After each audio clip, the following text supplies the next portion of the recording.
Então, turma, esse quarto vídeo, que vai tratar ainda da aula sobre o processo de comunicação, nós vamos abordar aí o item 1.4, que se refere às representações gráficas. Lembrando aí que nós já tivemos nos vídeos anteriores o primeiro, que falou um pouco sobre as definições e conceitos da cartografia temática, a sua diferenciação da cartografia sistemática, principalmente. No segundo, a gente abordou os modelos de comunicação no contexto amplo, no que se refere ao entendimento do processo de comunicação a partir de uma entidade emissora, uma pessoa emissora, uma entidade, uma pessoa destinatária, e os elementos que envolvem esse processo, que afetam esse processo. E o terceiro vídeo nós falamos já especificamente de modelos de comunicação cartográfica.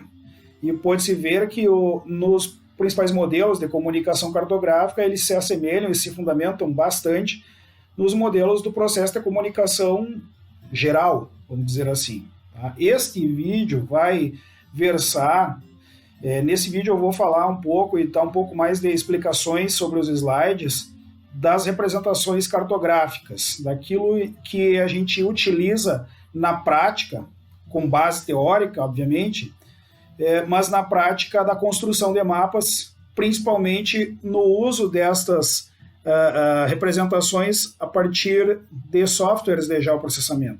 Principalmente o ArcGIS e o QGIS, que são os principais softwares que nós temos utilizado na elaboração cartográfica e que temos trabalhado no curso. Então, de imediato, vamos falar um pouco sobre o que é a semiologia gráfica. Ela embasa as demais abordagens cartográficas na medida em que os símbolos têm um significado fechado na legenda. E justamente por isso é que outras abordagens cartográficas, aplicações de mapas, que não só a cartografia temática, principalmente a cartografia sistemática, se utilizam da semiologia gráfica e para que o próprio mapa permita um aprofundamento na investigação por meio da sua discursividade, quer dizer, por meio daquilo que o conteúdo explica a partir do significado dos sinais incluídos graficamente na figura do mapa. É exatamente a importância desse segundo parágrafo da importância da legenda do mapa. A legenda, a convenção cartográfica. E a legenda só existe por causa da semiologia gráfica. Indo adiante, a semiologia ela se encarrega de conhecer as propriedades da linguagem visual dos símbolos compreensíveis em qualquer lugar da Terra. E é aí que está a característica mais importante da semiologia gráfica, e vamos botar uma barra, semiologia cartográfica. Justamente porque o significado cartográfico ele tem que ser compreendido em qualquer lugar da Terra, ou pelo menos no todo do seu público destinatário, do seu público-alvo. Aplicada à cartografia, a semiologia permite avaliar as vantagens e os limites das variáveis empregadas na simbologia cartográfica e assim formular as regras de uma utilização racional da linguagem cartográfica. É justamente porque quando nós temos a simbologia cartográfica como um código de entendimento sobre a figura do mapa, que representa a modulação dos fenômenos geográficos que estão sendo cartografados, esse código, ele fechando nessa linguagem cartográfica, vai tornar o mapa um meio eficaz de transferência da informação. E aí nós temos a questão dos signos, sinais, justamente porque eles são a base da semiologia. Recordando aquele diagrama da aula dos modelos de comunicação cartográfica, ali vocês tinham uma ideia sobre um emissor, um elaborador do mapa que tem um repertório. Esse repertório, ele, na cabeça do emissor, configura a mensagem. A mensagem, ela terá uma codificação. Essa codificação tem que ser entendida pelo repertório do destinatário, que é o usuário do mapa. E essa codificação, na mensagem, ela vai chegar até o destinatário por meio do mapa. Por isso que a gente tem que entender que os signos, eles nos traduzem um estímulo físico. Na medida que eu olho para essas 3 figuras, eu enxergo 3 casas. Esta é a ideia da simbologia. Só que no momento em que nós alteramos uma característica mínima que seja dessa simbologia, nós já mudamos, a partir do estímulo físico visual, dessa mínima característica, nós já mudamos nosso entendimento sobre a ideia que eles transferem. Então, aí vocês vejam na ilustração que daquilo que nos pareciam 3 casas, com 2 pequenas modificações, nós enxergamos uma igreja, uma casa e uma escola, ou pelo menos um esboço mais abstrato destas representações. Os símbolos visuais gráficos são conhecidos pela denominação de signos icônicos, que é do grego ícone e representa a imagem, e permitem uma decodificação imediata, contínua e global. Não precisa nem falar, os símbolos que estão apresentados aí, eles denotam exatamente um entendimento comum entre muitos povos, entre muitas sociedades. O exemplo mais significativo disso é o semáforo.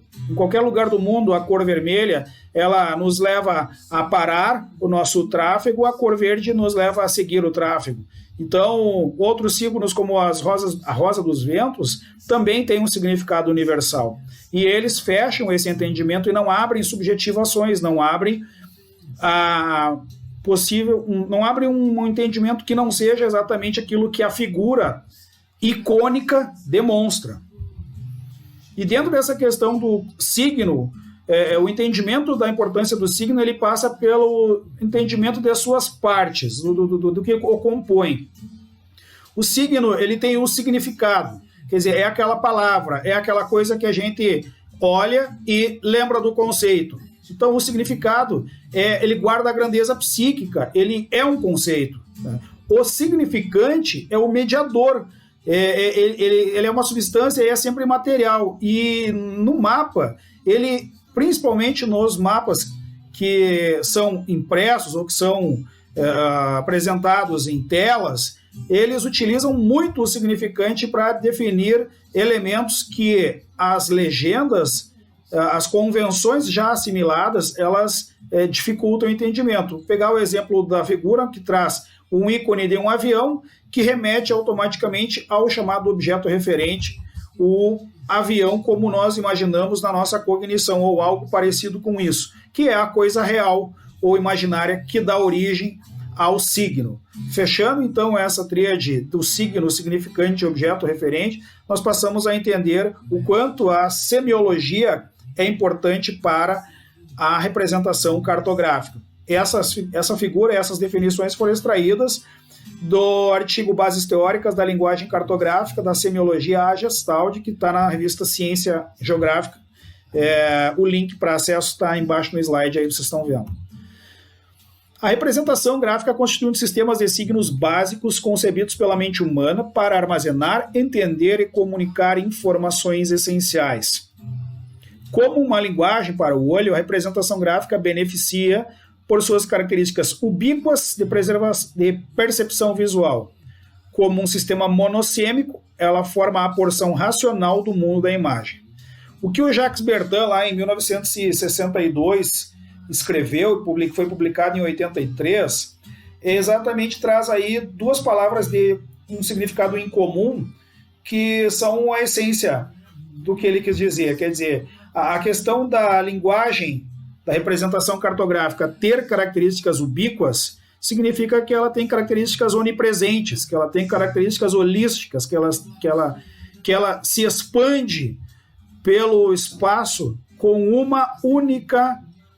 único entendimento, ou seja, com um entendimento com base num sistema monossêmico. Mono vem de um, sêmico vem de semiologia, vem de imagem, de significado da imagem. Então, o sistema monossêmico, ou seja, características onipresentes que contém no seu entendimento um único significado. É isso que o Bertin quis dizer nessa frase que ele publicou lá em 83.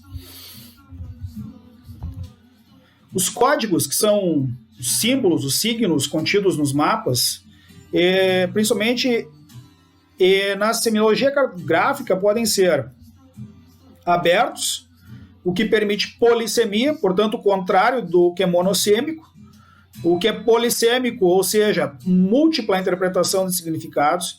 O esoterismo tem isso, o subjetivismo tem isso, uma série de outras, né, áreas do pensamento e do comportamento humano tem isso. E a interpretação é intuitiva e dada pelo simbolismo de imagens. No caso da cartografia, os códigos são fechados. E aí eu vou fazer a ênfase, fechados por uma legenda. A legenda é a convenção, é o elo entre o significado e a imagem do ícone. Os códigos fechados é quando permite uma única decodificação, portanto os códigos são monossêmicos.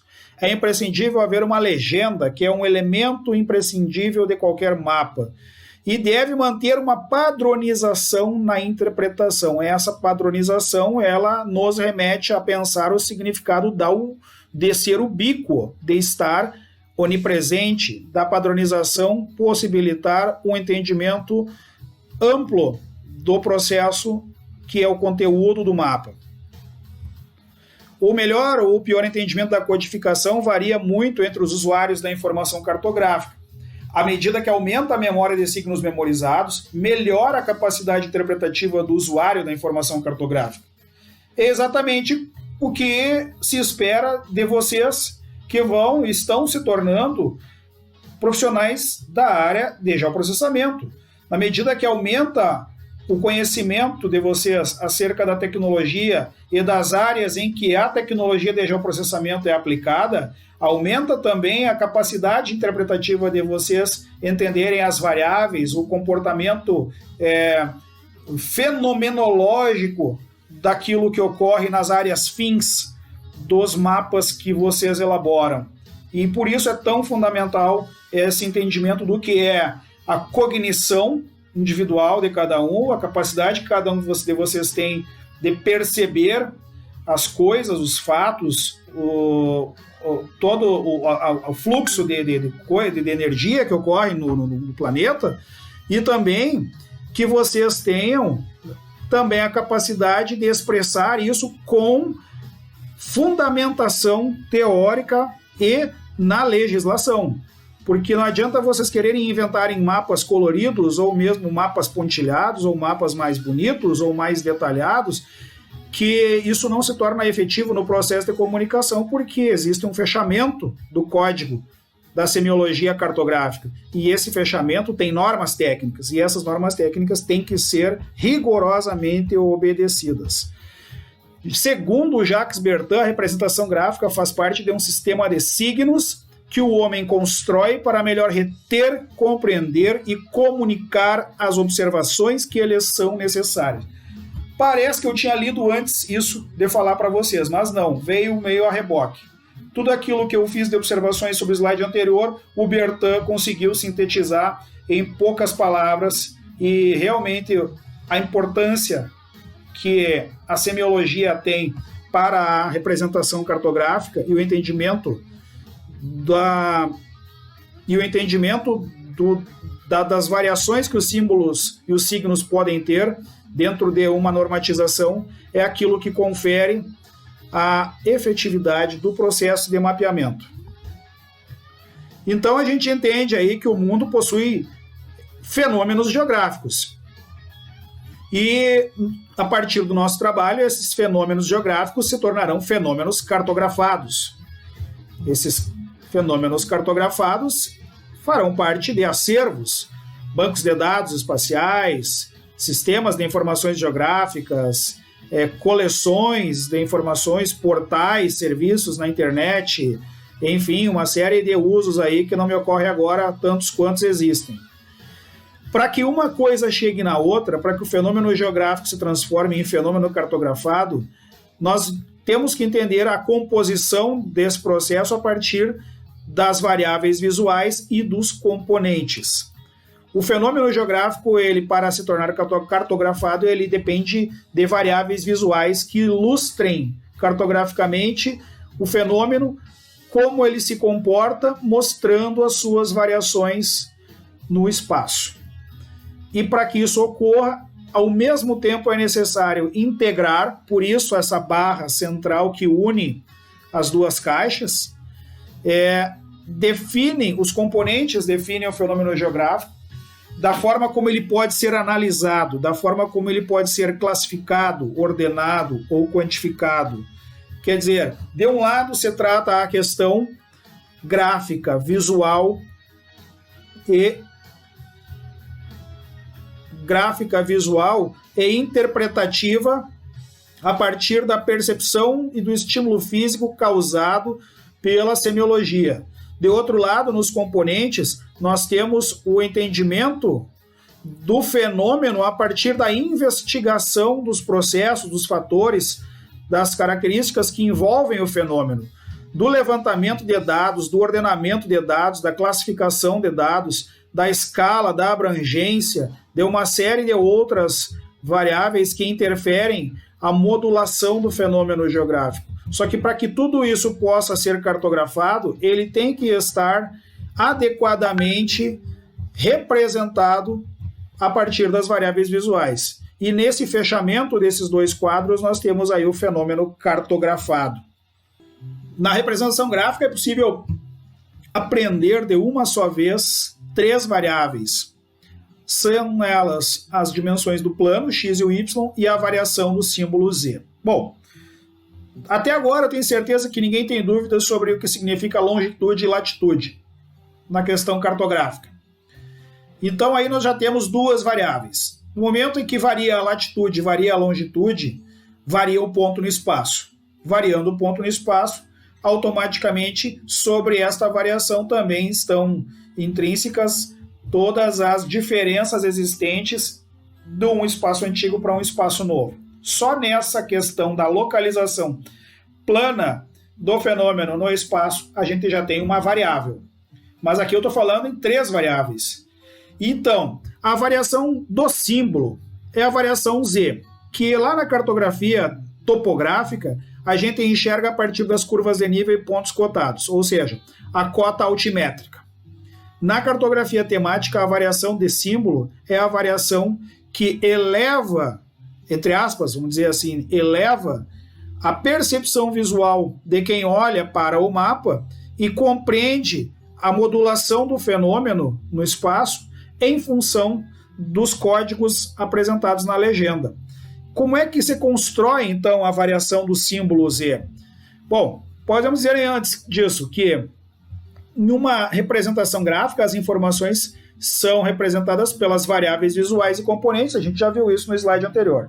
E já sabendo que são 8 as variáveis visuais e 2 delas x e y, longitude e latitude, sobram aí, portanto, as outras 6 que nós vamos observar agora. As 2 dimensões no plano, portanto, tamanho, valor, granulação, ou também chamado de espaçamento, cor, orientação, forma.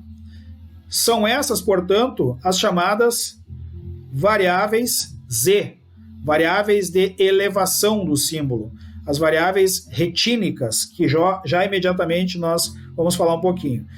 Essas variáveis, quando empregadas no plano, seja o mapa, podem apresentar 3 tipos de implantação: ponto, linha e área. Ou seja, estas 3 formas de implantação nós definimos como primitivas gráficas: o ponto, linha, a área ou também polígono, como queiram. A utilização das 2 dimensões do plano é chamada de implantação. As outras 6 variáveis visuais são nomeadas variáveis retínicas, como eu tinha falado, e sua utilização chamada de elevação, como eu já fiz o comentário antes. Elas são responsáveis pela representação de informações impossíveis no plano bidimensional. Também Jacques Bertin, em 1983, publicou esse conceito. A questão da representação de informações impossíveis no plano bidimensional é talvez a chave dessa afirmação do Bertin. Nós temos aqui embutido nessa fala do Bertin a questão da escala.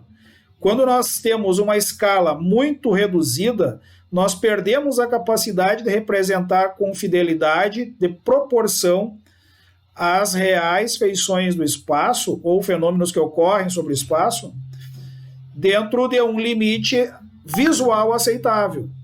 E nesse momento nós temos que lançar mão da semiologia. Quando a escala fica muito reduzida, aí surge a necessidade da semiologia e da generalização, que é outro assunto que nós vamos trabalhar em cartografia temática. Por isso que tão fundamental é entender o significado das variáveis visuais e dos componentes.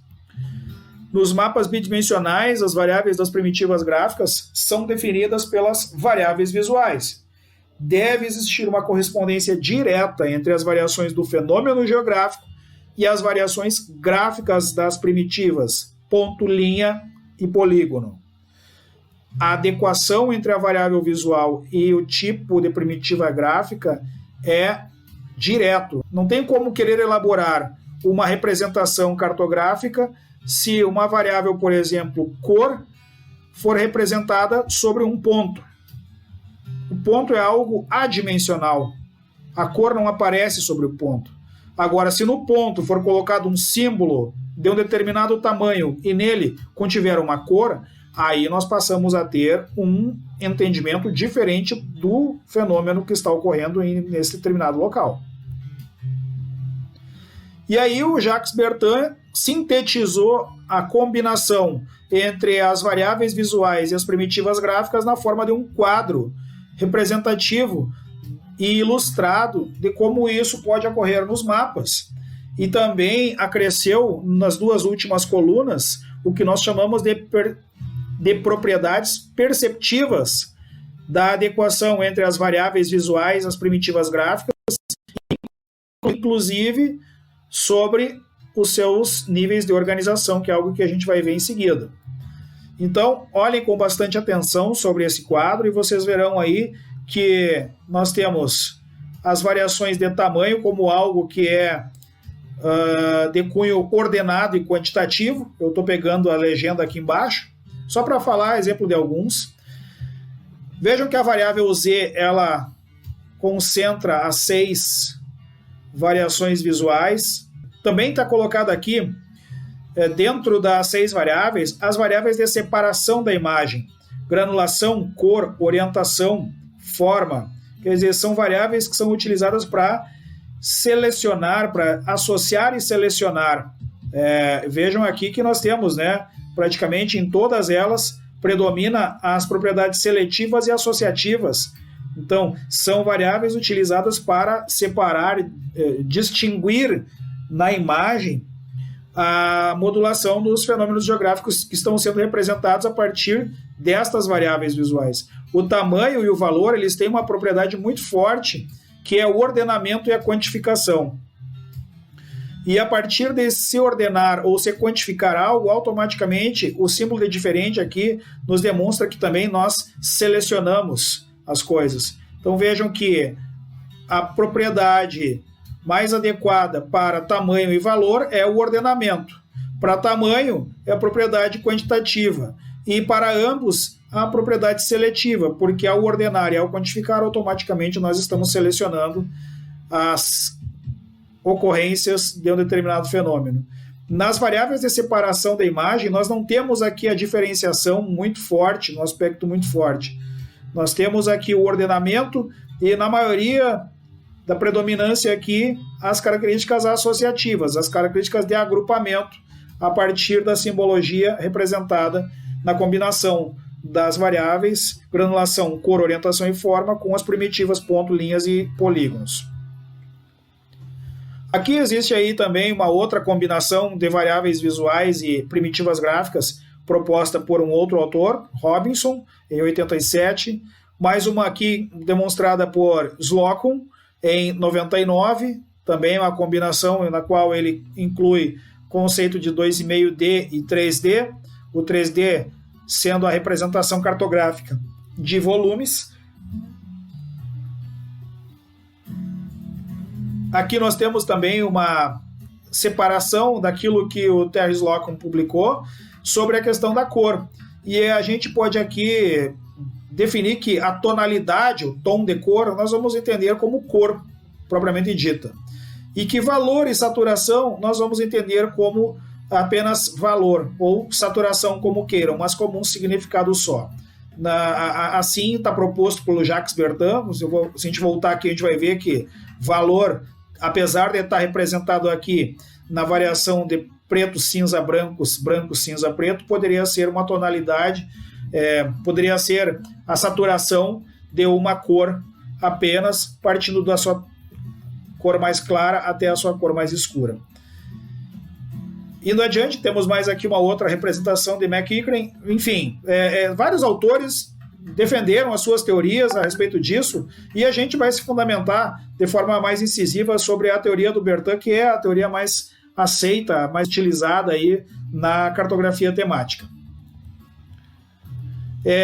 Ainda podemos dizer que a escolha das variáveis visuais dá-se em função do efeito perceptivo que se tem, que se pretende dar à representação cartográfica, das características dos dados inerentes ao processo, ao fenômeno geográfico, melhor dizendo, e da finalidade do mapa, ou seja, para que ele vai ser usado, por quem ele vai ser usado, que desencadeamento esse mapa vai produzir no momento em que ele for utilizado pela pessoa que vai receber o trabalho do tecnólogo e o tecnólogo em geoprocessamento.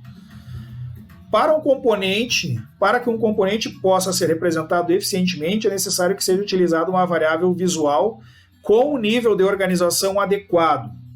Os níveis de organização das variáveis visuais são nominal, que é seletivo ou associativo, ordenado e quantitativo. Tem muito a ver, o que está escrito aqui, com aquilo que eu falei agora há pouco, lá do quadro do Bertin, onde ocorrem as propriedades perceptivas. Os componentes podem ser classificados, portanto, nesses 3 níveis de organização, ou também chamados níveis de mensuração: o nominal, o ordenado e o quantitativo. O nominal, também chamado qualitativo, inclui todos os componentes que só possibilitam a diferenciação. Não tem como a gente ordenar ou quantificar ou dar proporção entre elementos do nível nominal. Envolve sempre 2 abordagens. Isso é similar àquilo, isso é diferente daquilo. Se isso é similar àquilo, nós estamos fazendo uma associação. Se isso é diferente daquilo, nós estamos fazendo uma diferenciação, portanto, uma seleção. O qualitativo, portanto, na representação do tema, responde à questão do o que e caracteriza a relação de diversidade entre lugares. É a resposta para o que é e onde está, mais nada além disso. Exemplo é esse mapa do macrozoneamento ambiental, em que nós enxergamos as grandes regiões fisiográficas do Rio Grande do Sul e a ocupação de outras sub-áreas dentro dessas regiões fisiográficas, em que nós temos aí, por cores diferentes, os diferentes significados. Nada além disso. Não temos como dizer se um é melhor que o outro, se um veio antes que o outro, se um é maior que o outro. Simplesmente o que é e onde está. O nível ordenado envolve todos os conceitos que permitem o ordenamento dos elementos de maneira universalmente conhecida. Aí tem vários exemplos, mas o mais nítido é a ordem cronológica. Do mais antigo para o mais recente, do mais recente para o mais antigo. São ordens cronológicas. Também entram aí ordens de variações sensoriais. Frio, morno, quente, preto, cinza, branco, pequeno, médio, grande. A ordem de variações sensoriais para o nível ordenado, ela remete a um subjetivismo. E por isso a ciência que estuda o significado das cores é tão importante para esta percepção sensorial do significado de ordem a partir das cores. A gente vai falar um pouquinho mais disso lá adiante, quando falarmos sobre mapas coropléticos, paletas de cores, entre outros. A ordem de valores morais, também aí a gente está falando um pouco aí sobre os aspectos mais subjetivos, mas eles podem assumir conceitos cartografados. Nada impede que seja atribuída uma legenda a um conceito subjetivo definido como, por exemplo, mapa de risco de desastres naturais, de risco de inundação. Pequeno, médio, grande, baixo, médio, alto risco. Quer dizer, há um entendimento do nível de risco a partir da percepção visual fechada na legenda. E esse ordenamento é intuitivo naquilo que o baixo risco representa, que é a segurança da ocupação do espaço, e que o alto risco também vai representar, ao contrário, a insegurança e até, muitas vezes, a ilegalidade de ocupação do espaço. Nesse caso, do exemplo que eu acabei de dar. Inclui todos os conceitos que permitem dizer este é mais que aquele, é menos que o outro, e aí por diante. Então, o ordenado é um aspecto que responde à questão em que ordem e caracteriza a hierarquia entre os lugares. Veja um exemplo desse mapa que fala sobre domicílios com computador ligado à internet no Rio Grande do Sul, lá do censo de 2010, distribuído por CORED, Conselho Regional de Desenvolvimento. E ali uma ordem hierárquica que mostra um indicador percentual desses computadores ligados à internet, mostrando aí e já dando assim que só na leitura do mapa a gente enxerga que a região central, a Serra e a região metropolitana, a região da produção, elas têm o maior número de computadores ligados à internet, porque são cidades que têm a maior população, Santa Maria, Caxias, Porto Alegre, Passo Fundo, Canoas, Bento Gonçalves e por aí adiante. Nas demais regiões, proporcionalmente, os indicadores reduzem-se e a ordem foi estabelecida do menor ao maior. Um outro mapa que mostra aqui o crescimento das capitais brasileiras, trazendo no significado de uma saturação de cor, do marrom escuro ao marrom claro, quase o bege. Nós temos as datas dos censos das capitais em ordem cronológica. Então, a cor, ou a tonalidade, ou melhor, a saturação da cor, o valor da cor, nos dá a ordem. E na medida em que o tamanho dos círculos aumentam, esta ordem também vai adquirindo a variável quantidade. Então esse mapa, além de ser um mapa ordenado, é um mapa quantitativo. E o que representa valores fechados para as cidades mais povoadas dessas datas estão aqui representados nos números. Então esse mapa é um mapa que a gente pode sintetizar a partir dele algumas inferências sobre o processo de crescimento das capitais brasileiras ao longo dos praticamente aí 2 últimos séculos, mais de 2 últimos séculos. Então, falando aí na questão do aspecto quantitativo, como a gente pode ver no mapa aqui, que os círculos maiores, a partir dos menores até os maiores, têm classes de quantidade que definem um número proporcional entre o que é mínimo menor e aquilo que é o maior. O quantitativo responde à pergunta do quanto e caracteriza a relação de proporcionalidade entre os lugares. Um outro mapa que a gente pode ver aqui, lá do censo 2000, mas que mostra a distribuição da população a partir de classes de habitantes de municípios, de pequenos círculos, de muito pequenos até o maior de todos, que certamente aqui é o município de São Paulo, né? Depois logo em seguida o Rio de Janeiro, e as demais capitais que têm uma faixa proporcional aí de habitantes. Só que esse mapa ele tem uma questão que tem que ser chamada a atenção aqui, que é o efeito de margem, o efeito marginal aqui nestas regiões mais densas do mapa, em que a sobreposição da representação cartográfica perturba a análise visual da informação. Outro tipo de mapa quantitativo aí traz aí a ocorrência de chuvas, o mapa pluviométrico, que está representado a partir da variável visual cor. É importante assim a gente não vê com muita frequência a variável visual cor definindo mapas quantitativos. Entretanto, no mapa pluviométrico, isso está atrelado a uma paleta de cores, uma paleta fechada na legenda. E essa paleta de cores vai representar a intensidade da chuva, a intensidade pluviométrica em determinado período. Sobre a figura cartográfica, a figura delimitadora cartográfica, o território em si, são traçadas curvas semelhantes às curvas de nível, e no caso da pluviometria, essas curvas são chamadas de isoietas. Então vocês percebam que essas curvas definem zonas de maior precipitação e zonas de menor precipitação, e a quantidade dessa precipitação que ocorre em cada uma dessas zonas está fechada na legenda. Então, o tamanho, como a gente já está falando nele, vamos falar um pouquinho sobre o nível de mensuração. Quer dizer, ele pode ser... o tamanho é uma variável visual, primeiro. E o nível de mensuração que ele está mais adequado é o ordinal e o quantitativo. Então, o tamanho é uma variável que está associada a uma ordem e uma quantidade. As diferenças de tamanho são facilmente distinguidas pela percepção humana. Olhem aí, mais um exemplo de um mapa que tem o efeito de margem nas regiões mais concentradas e que traz na legenda proporções de população representadas por tamanhos diferentes dos círculos. Esse aqui também vamos passar rápido, porque a explicação é a mesma dos anteriores. E aí vem outra variável visual, valor de cor. Aqui, apesar de estar representado em tonalidades de cinza, o valor de cor ele pode ser atribuído também como saturação de uma cor só. Então, são duas variáveis interligadas em escala monocromática. É um termo que varia do branco ao preto ou do preto ao branco, mas por ser monocromática, ela pode variar dentro de uma cor só. Do vermelho muito fraco ao vermelho muito forte, do azul muito fraco ao azul muito forte. E só é visível em símbolos robustos. O que é isso? Símbolos poligonais, símbolos que têm recobrimento, preenchimento.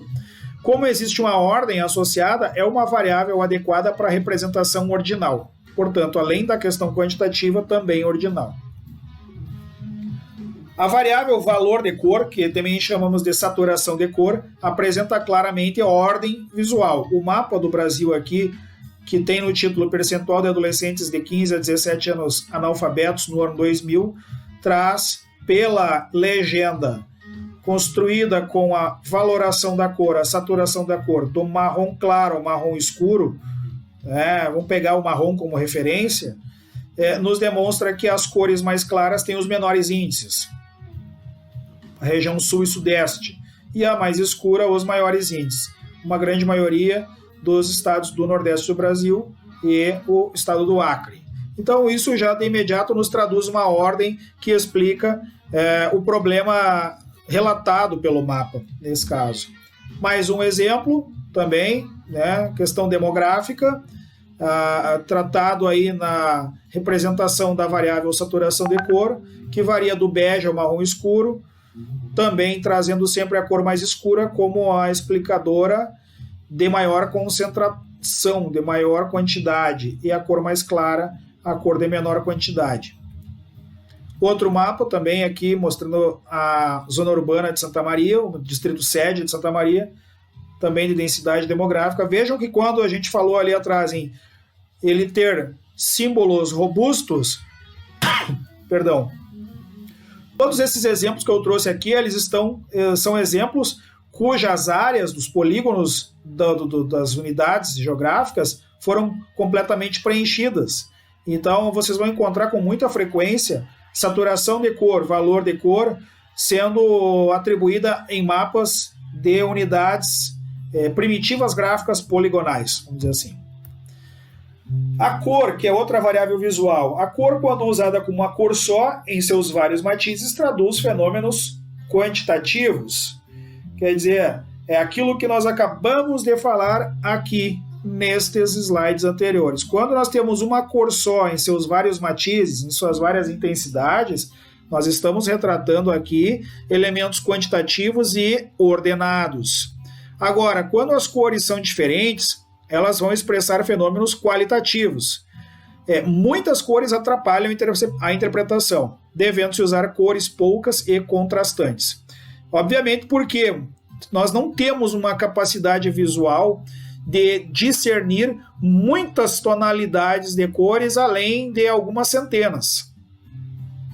E aí, e mesmo indo na casa das dezenas, nós já passamos a ter alguma dificuldade de o que é o azul fraco, o que é o azul médio, o que é o azul turquesa, o que é o azul anil, o que é o azul muito escuro, falando só para citar esse exemplo. Tom de cor, ou praticamente só cor, vamos dizer assim, vamos tratar como cor, é a variável eficiente para distinguir diferentes tipos de feições nominais. Então vejam aí que nós não podemos atribuir ordem ou proporcionalidade quantitativa a partir da diferença da cor verde, vermelha, amarela. Elas diferem completamente o significado de uma coisa para outra e por isso elas são variáveis visuais aplicadas em fenômenos nominais ou qualitativos. Aqui um outro exemplo também de aplicação de cor. construído a partir da cor, uma legenda, apesar de quantitativa, ela separa integralmente o fenômeno ali, que está representado, IDH municipal. Também outra explicação, também outra representação que usa a cor para definir na legenda ali o que é litoral norte, região nordeste, região sul, região metropolitana. Outro que mostra bacias hidrográficas também usando cor. E aí outra variável visual que nós vamos observar aqui de forma um pouco mais rápida, porque não é muito mais observada, é a orientação, também aplicada, assim como a cor, em diferenças nominais.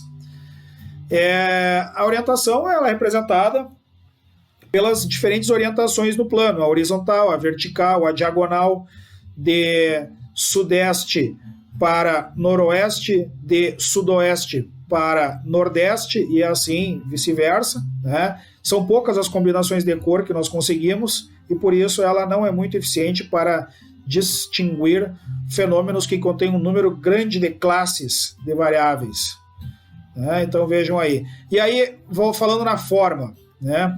A forma, quando aplicada a símbolos pontuais, não indica a ordem, sendo adequada para representar diferenças nominais. Deve-se ter atenção, pois ao usá-la, a visão humana não é muito sensível a pequenas variações de formas. Mesma explicação da orientação. Nós não temos muitas formas distinguíveis com características gráficas muito diferenciadas. E isso acaba limitando a capacidade de variação de representação por poucas formas, né? Que o círculo, quadrado, triângulo e retângulo. Talvez tivéssemos aí uma ou duas ou três mais, como losango, pentágono, cruz, e não muito além disso não. Aqui um exemplo de uso de formas específicas com ícones. Podemos atribuir que aqui também foi usada a forma, mesmo que sejam ícones, né, de aviões militar, avião civil em operação, portos, enfim, são formas que foram utilizadas para diferenciar os tipos de estruturas de modais viários que não sejam os rodoviários, né? É o que está elucidado ali no título do mapa. Aqui foi usada a forma e combinada com a cor. Esse exemplo desse mapa ele combina, portanto, a forma como algo que associa, portanto, tem uma propriedade perceptiva associativa, ela associa a fonte alternativa de energia que vem de origem hidráulica, portanto, pequenas centrais hidrelétricas, centrais geradoras hidrelétricas, fonte de energia hidráulica com círculos azuis e lilazes para as demais fontes que não hidráulicas. Parque eólico com a cruz, biomassa com o pentágono amarelo, biodiesel com o triângulo verde, microsistemas fotovoltaicos com o losango vermelho. Vejam que foi usada forma e cor combinada para, a partir da forma, associar subdivisões em um grupo e para, a partir da cor, também selecionar esses diferentes tipos entre si, tanto no grupo da PCHs e centrais geradoras hidrelétricas, quanto para as demais fontes não hidráulicas de geração, que é explicada na figura do mapa. Textura ou arranjo. Parece semelhante à orientação quando a gente enxerga a textura ou arranjo, principalmente quando se aplica orientação em mapas poligonais, mas são coisas diferentes. A textura ou arranjo é utilizado para mapear diferenças nominais e as diferentes orientações de um símbolo podem representar diferentes classes de uma variável, de maneira que podem representar intervalos de valores. A questão da textura e do arranjo, ela também nos limita um pouco a capacidade de diferenciação em um grande número de classes, justamente porque o arranjo, a textura linear, como a gente está vendo, de preenchimento com linhas e seus espaçamentos e espessuras, também vai trazer aí alguma perturbação visual no momento em que muitas classes forem incluídas, né? Veja aqui que nós mostramos com as linhas mais espessas, aqui com linhas mais finas, né? E realmente aqui até em 4 classes pode-se dizer que até está bem contrastante a percepção visual, mas se nós colocássemos aí 7 ou 8 classes, a gente ia ter confusão entre as classes vizinhas. Mesmo raciocínio para textura ordinal, textura pontual, perdão. Mesma coisa. Quanto maior o número de classes, mais difícil fica de discernir a diferença de classes vizinhas. Então, existem 3 questões envolvidas na linguagem cartográfica que nós temos que ter em mente e não esquecer. As primitivas gráficas, em primeiro lugar, ponto, linha e polígono, que são a forma como o fenômeno vai ser alocado no espaço, falando em termos de georreferenciamento sobre uma base cartográfica da variável do fenômeno. Como é que a gente vai implantar ela no mapa? Por ponto, por linha ou por polígono? Então essa é a primeira questão. Em segundo, as características dos fenômenos geográficos são definidas de acordo com os níveis de medida, níveis de organização, níveis de mensuração para os quais os dados são obtidos. Ou seja, nós temos que entender o comportamento, o componente que define a modulação do fenômeno geográfico. É um fenômeno que simplesmente se pode definir a partir da sua localização e daquilo que ele é, ou seja, puramente nominal. É um fenômeno que tem uma hierarquia na sua expressão, na sua modulação cronológica, quantitativa, etc. Ou é um fenômeno que pode simplesmente quantificar proporcionalmente elementos a partir dos seus levantamentos, dos dados que foram levantados. E em terceiro, a comunicação eficiente da informação cartográfica depende da relação adequada entre o nível de mensuração e a primitiva gráfica. Então nós temos aí 2 elementos importantes e o terceiro que tem que estar mediando essa situação de primitivas gráficas, nível de mensuração, que são as variáveis visuais. Então nós temos que ter uma adequação muito bem executada sobre a variável visual, que vai ser graficamente representada por meio de uma primitiva gráfica, ponto, linha ou polígono, e essa variável visual ela também tem que se ajustar perfeitamente ao tipo de mensuração, ao tipo de fenômeno que está sendo representado. Os níveis de mensuração, eles expressam as informações da realidade de maneira estruturada. Podem ser, então, o nominal, nós já vimos, ordinal e o quantitativo, que se subdivide em 2, porque nós temos o quantitativo intervalar e o quantitativo razão. O quantitativo intervalar, além da identificação e ordenação, o ordenamento, a distância numérica entre as classes é conhecida, as magnitudes não são absolutas, quer dizer, não se tem um ponto de início que possa ser assumido, não se tem o ponto zero. Se a gente pegar a temperatura, por exemplo, a escala de temperatura em graus Celsius ou Fahrenheit é um exemplo que explica bem o que é o quantitativo intervalar. Nós podemos ter temperaturas negativas, -1, -5, -8, e podemos ter temperaturas positivas, 25, 26, 27 graus centígrados. E esta escala numérica quantitativa, ela passa por intervalos que não tem um número mínimo e um número máximo, ou melhor, não tem um número absoluto que represente o ponto de partida para a classificação ou para a distribuição das proporções dos níveis quantitativos que os dados assumem.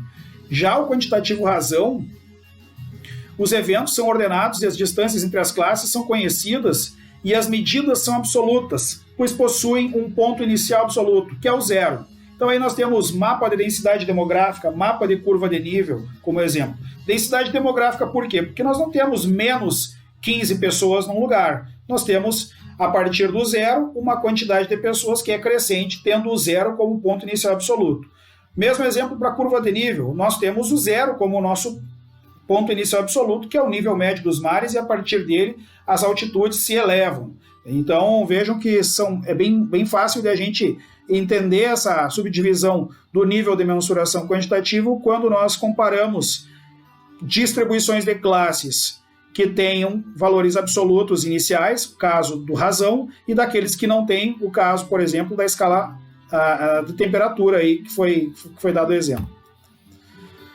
Nesse sentido, então, procurou-se aí Robinson, que publicou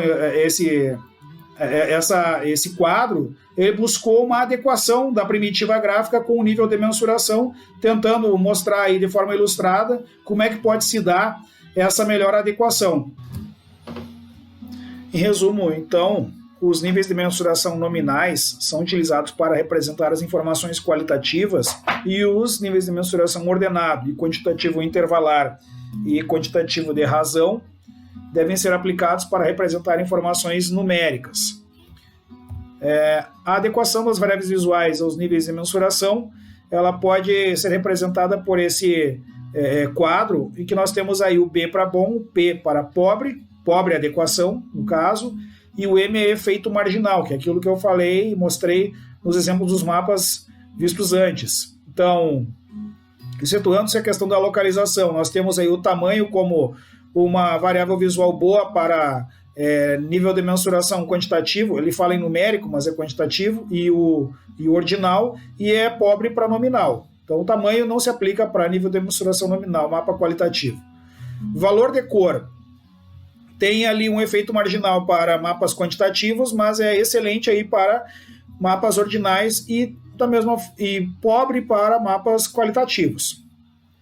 Saturação de cor. Vejam que é exatamente igual, então vamos tratar isso como sinônimo. Tom de cor. Aí é a cor própria.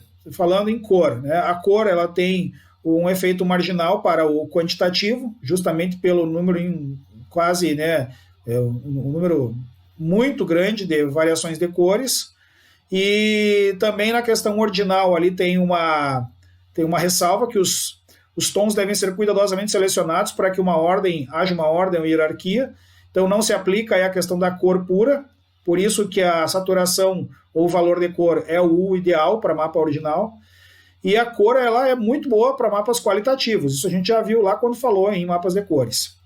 A textura também tem efeito marginal em mapa quantitativo e ordinal, e a textura é boa para mapas nominais. A ressalva ali é que a textura é boa para diferenciar somente 2 ou talvez 3 categorias. Falei antes na questão textura. Textura é a mesma coisa que granulação. Tá? E eu falei que ali 3, 4 categorias aí se consegue, com boa distinção. No mais que isso, começa a dar efeito marginal. O efeito de margem também, né? A orientação. Também essa questão relacionada ao número limitado de classes possíveis. O arranjo pobre para numérico e ordinal e efeito marginal para nominal. Então, não é aí muito adequado para praticamente nenhum dos três. E a forma? A forma é boa para mapas qualitativos. E pode ser utilizada a forma em mapas quantitativos como um elemento visual adicional quando se tem diferenças quantitativas proporcionais nos tamanhos dos ícones das formas, entre elas. A forma sendo usada nesse caso com uma propriedade daí associativa de agrupamento.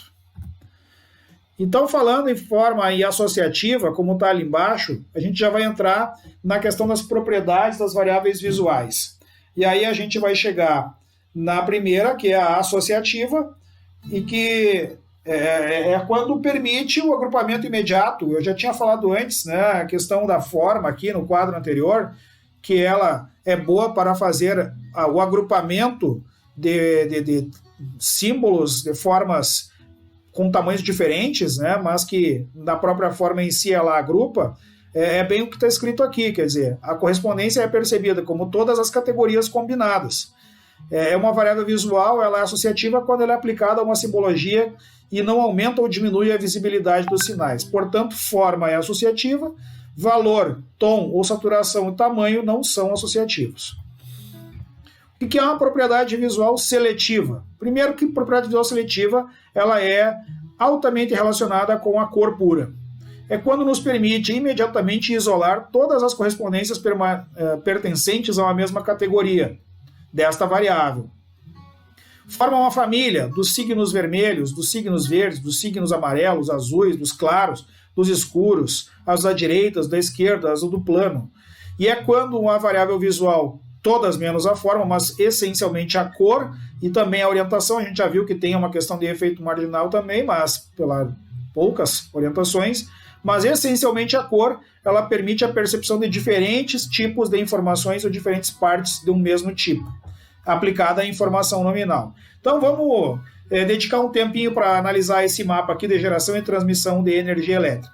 Nós temos propriedades perceptivas aqui. Primeiro, vamos partir do início do que seria uma técnica de análise de representação de semiologia, de representação gráfica e semiologia gráfica desse mapa.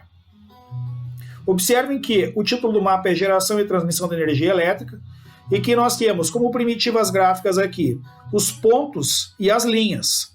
Tá? Observem que polígonos, excetuando-se a figura delimitadora do mapa do Rio Grande do Sul, nós temos, dentro daquilo que o fenômeno usa como expressão gráfica, pontos e linhas. Sobre os pontos, nós temos a representação gráfica de variáveis visuais, que aqui nós vamos chamar a atenção. Quais que elas são, essas variáveis visuais? A forma, onde nós temos triângulos, círculos e quadrados. Nós temos a cor, que está representada ali por cor azul, cor marrom, cor lilás, cores diferentes, vermelho, verde, no caso das linhas. Tamanhos, porque nós temos dentro de cada grupo de formas tamanhos proporcionais, que remetem a quantidades. E temos também aí a saturação da cor, o valor da cor, porque dentro das cores nós temos subgrupos com tamanhos proporcionais e intensidades de cores que ordenam a modulação das classes de cada agrupamento. Vejam aí que nós temos então aí 4 variáveis visuais, né? Forma, cor, tamanho e valor de cor. Como não vamos nem entrar na questão da localização, tá? Vamos deixar isso fora. A cor, além de ser aplicada sobre as primitivas gráficas ponto, ela está aplicada sobre a primitiva gráfica linha, está visto ali também, verde e vermelha. A variável visual saturação está aplicada no subgrupo de cada grupo, né, que tem ali. Então, a variável visual saturação de cor, ela remete à ordem de capacidade de cada subgrupo. E a variável visual cor, ela serve ali como separação dos tipos de geração. Como vocês podem ver ali, foi utilizado várias tonalidades de azul, então, portanto, valor de cor, em subgrupos de azuis claros, azuis médios e azuis escuros. Então, a cor azul para representar a geração hídrica, hidráulica. A cor amarela para representar a geração térmica. A cor lilás para representar a geração eólica. O tom de cinza para representar a geração a partir de combustível fóssil. Então, vejo que a cor ela é seletiva nesse caso. E a forma, por sua vez, associativa, porque nós temos os triângulos azuis escuros, os triângulos azuis claros, nós temos os círculos lilás, nós temos os quadrados amarronzados, nós temos os quadrados cinzentos. Então, a forma, nesse caso, é associativa. O valor de cor é ordinal, é ordenado. E o tamanho é notavelmente quantitativo. Esse mapa ele tem uma grande representatividade para a explicação desta composição entre primitiva gráfica, variável visual e nível de mensuração. Esse mapa é um mapa bastante interessante para ser analisado, porque ele concentra nele uma boa explicação sobre essa adequação desses 3 elementos da representação gráfica. Representação, portanto, representação cartográfica também. Dentro das propriedades visuais, a ordenada, onde a classificação visual de suas categorias ou suas etapas é imediata e universal. O cinza é percebido como intermediário entre o preto e o branco, o tamanho médio intermediário entre o pequeno e o grande. E é claro que o mesmo não é verdadeiro para a diferença entre azul, verde, vermelho e amarelo, os quais em um mesmo valor não produzem imediatamente uma ordem, né? Então, o mapa aqui, um outro exemplo de mapa que nós podemos ter o elemento ordenado, definido aqui a partir da saturação das cores, onde são apresentadas aí a hierarquia dos centros urbanos. As formas também, elas agrupam o tipo de centro urbano, por exemplo, os quadrados como capitais e os círculos como centros, né? Subregional, de zona, centro local. Então vejam aí que nós temos formas como agrupadoras, formas são associativas. E as cores, por exemplo, se nós pegarmos a cor vermelha, a verde e a amarela, nós automaticamente selecionamos uma metrópole, uma capital regional e um centro subregional. Então a cor, nesse caso, é altamente seletiva. Dentro do conceito de fenômeno ordinal e de propriedade perceptiva ordinal, está o caso, excetuando-se a metrópole, das capitais e dos centros urbanos, ali, centro subregional até centro local. Uma outra expressão, aqui vejam, aqui, ó, voltando. Aqui nós temos a questão da representação ordinal atrelada a uma primitiva gráfica ponto. Tá? Aqui nós vamos ter a representação da percepção ordinal da variável visual, da propriedade perceptiva ordinal, atrelada a uma primitiva gráfica polígono. Então nós temos aqui a taxa geométrica de crescimento anual da população entre 2000 e 2010. Neste mapa nós temos também aqui um exemplo do que é um mapa quantitativo intervalar. Observem que quando a gente lê a legenda do mapa que mostra saturações de cores de uma tonalidade ocre, que varia de um bege bem claro até um ocre escuro, nós temos lá no início, no valor mínimo, um valor de taxa de crescimento, que é menos 3,29, que passa por zero e chega a 4,25.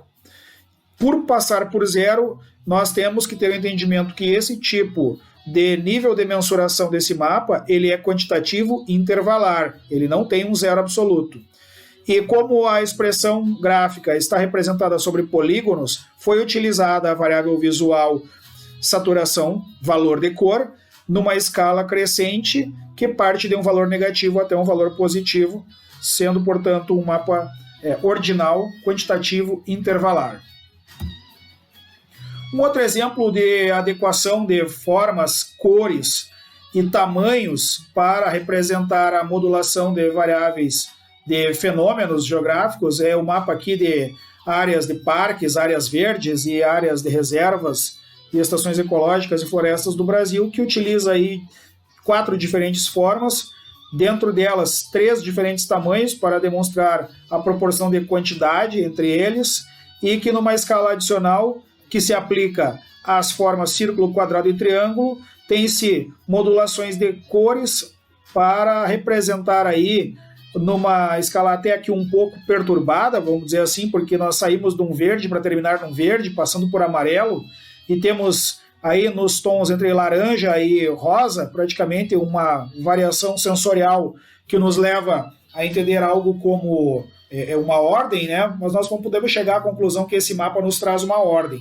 De qualquer maneira, nós temos aí o aspecto quantitativo para interpretar a distribuição, nós temos o aspecto associativo, atrelado à forma, e nós temos aí o aspecto da seleção. O seletivo está muito mais para seletivo, em questão das cores, do que propriamente para ordenado, em função da semelhança de tonalidades de cor dentro da escala da barra de cores da direita. Nas propriedades visuais, a quantitativa, que a gente já está vendo, já viu nos slides anteriores e vai falar aqui, é quando a distância visual entre duas categorias de um componente ordenado pode ser imediatamente expressa por uma relação numérica. Então, assim, pode dizer que um comprimento ele é percebido como igual a 3, 4, 5 vezes o comprimento do outro, a área n vezes o valor da outra área, porque a percepção quantitativa ela é baseada na presença de uma unidade que pode ser comparada com todas as categorias da variável. Os relacionamentos quantitativos não podem ser traduzidos por variação de valor. Valor somente pode traduzir uma ordem. Mas, entretanto, a propriedade da variável visual, a propriedade perceptiva da variável visual mais adequada para o aspecto quantitativo não é o valor, é o tamanho, tá? Que fique com ponto de exclamação isso aí para vocês. Então, quais são essas questões que são importantes na concepção de uma simbologia cartográfica? Primeiro, todos os símbolos do mapa têm uma mesma visibilidade? Todos os símbolos do mapa têm uma importância visual similar? É possível distinguir facilmente diferentes categorias, famílias de símbolos? é possível reconhecer alguma ordem nos símbolos? E se houver ordem, pode-se especificá-la em termos de magnitude? 2 vezes maior, 5 vezes mais largo, etc. Então vejam aí que nessas 5 questões nós conseguimos fazer uma investigação bastante sistemática sobre o fenômeno geográfico a ser cartografado e de que forma melhor vamos fazer a adequação entre a primitiva gráfica que vai desenhar o mapa, que vai compor o desenho gráfico do mapa, e dessa primitiva gráfica, qual melhor variável visual vai ser usada sobre ela, em função de que tipo de organização, de mensuração é inerente ao fenômeno geográfico que está sendo cartografado. Para resumir isso que eu falei, eu estou trazendo aqui um quadro que foi adaptado da literatura consultada aí para os slides anteriores, que deve estar lá, que está lá no final dos slides, e que eu procurei colocar aqui entre verde e vermelho e verde claro e amarelo aquilo que pode representar o que é para melhor o verde escuro e aquilo que é impróprio, o que não ocorre no vermelho. Então basta vocês pegarem a adequação como resultado do cruzamento entre uma variável visual e uma propriedade perceptiva que vocês vão melhor ajustar a expressão gráfica na forma que está sendo mapeada. A posição a gente vai excluir da análise, como eu falei para vocês, nos casos anteriores aqui também.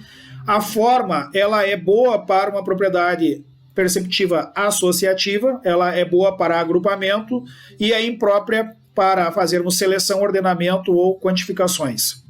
A orientação também é boa para fazermos agrupamentos de famílias, é de certa forma duvidosa para fazermos a diferenciação, o selecionamento. Lembra que eu falei que na questão da orientação nós temos poucas variações, poucas categorias possíveis, né? E imprópria e não ocorre para fins de ordenamento e quantificação. A cor, ela é excelente para fazermos diferenciação, já foi falado bastante nisso. É boa para fazer algum tipo de associação, mas é imprópria para ordenamento e quantificação. Textura. O aspecto da textura, ela só é boa para fazer seleção no mesmo nível aí, numa comparação aí com a orientação, né? Praticamente aí a textura, vejam que ela é duvidosa para o aspecto ordenado, é duvidosa, quer dizer, a propriedade perceptiva deixa dúvida. E para quantificação nem se fala que não tem como, né?